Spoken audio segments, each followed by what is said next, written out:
సాగర గర్భంలో ఒక రహస్య ప్రపంచం బయటపడుతోంది. సముద్రపు లోతుల్లో ఇంతకు ముందెప్పుడూ రికార్డు చేయని జీవజాతులను ఇప్పుడు గుర్తిస్తున్నారు. సముద్ర జీవుల గణన కార్యక్రమం కింద ప్రపంచవ్యాప్తంగా ఉన్న శాస్త్రవేత్తలు కొత్త సముద్ర జీవులను కనుగొంటున్నారు. 2023లో ప్రారంభమైన ఈ కార్యక్రమంలో ప్రపంచ ప్రసిద్ధ ఇన్స్టిట్యూట్ల నుంచి వందల మంది శాస్త్రవేత్తలు భాగమయ్యారు. సముద్ర జీవ వైవిధ్యాన్ని రక్షించేందుకు తొలి 10 ఏళ్లలో 1,00,000 కొత్త సముద్ర జీవజాతులను కనుగొనే దిశగా అన్వేషణ సాగిస్తున్నారు. ఇప్పటి వరకు 866 కొత్త జీవరాశులను గుర్తించారు. ఇప్పటి వరకు సముద్రంలో మనం కనుగొన్నది కేవలం 10% మాత్రమే. ఇంకా 20 లక్షల జాతులను నమోదు చేయాల్సి ఉందని శాస్త్రవేత్తలు అంచనా వేస్తున్నారు. ఆలస్యం చేస్తే భూతాపం వంటి కారణాల వల్ల మనకు తెలియని లక్షల జీవులు కనుమరుగవుతాయని హెచ్చరిస్తున్నారు.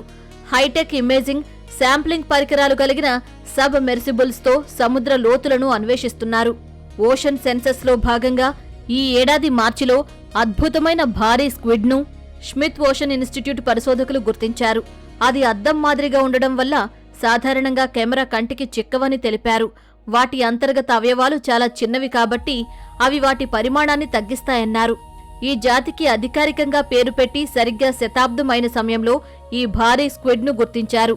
ఇది 7 మీటర్ల పొడవుతో 500 కిలోల వరకు బరువు పెరుగుతుందని తెలిపారు.